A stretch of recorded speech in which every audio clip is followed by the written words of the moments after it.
ইদানিং নিজেকে শ্রোতার মতো মনে হচ্ছে, আছে না যে কেউ কিছু বলতেছে আর আমি শুনতেছি।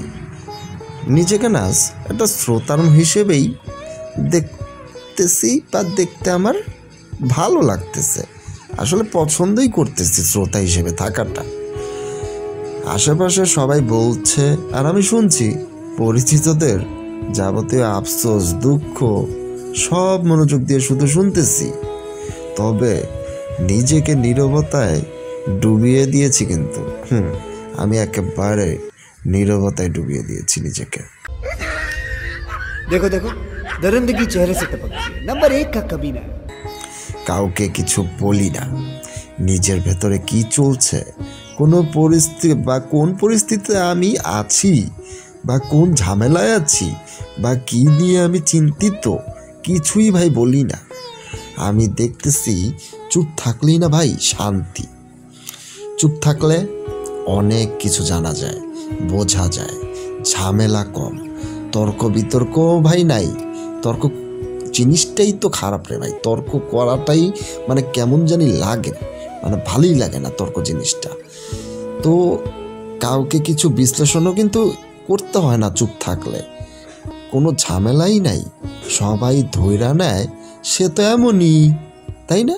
সো চুপ থাকাটাই সবচাইতে বেটার।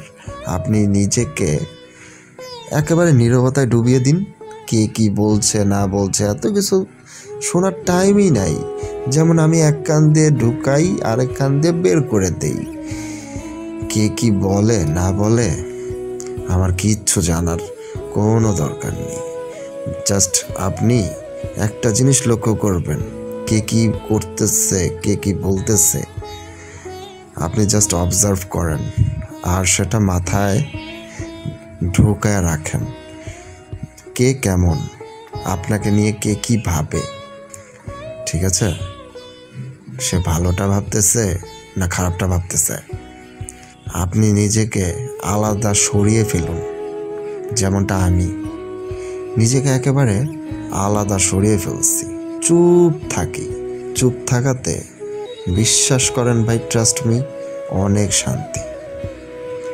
একেবারে চুপ হয়ে যাওয়াটা, কারোর সাথে কোনো কথা না বলা, কারো কথা না ধরা, কারোর কথা নিয়ে বিরক্ত না হওয়া, একেবারে ঝামেলা ছাড়া চুপ হয়ে থাকি, এটাই বেটার। আমি নিজে শান্তিতে থাকি ভাই, এটাই ভালো। আপনি শান্তিতে থাকেন চুপ থেকে, এটাই ভালো। শান্তিতে থাকেন, কোনো ঝামেলা নেই, শ্রোতা হয়ে যান।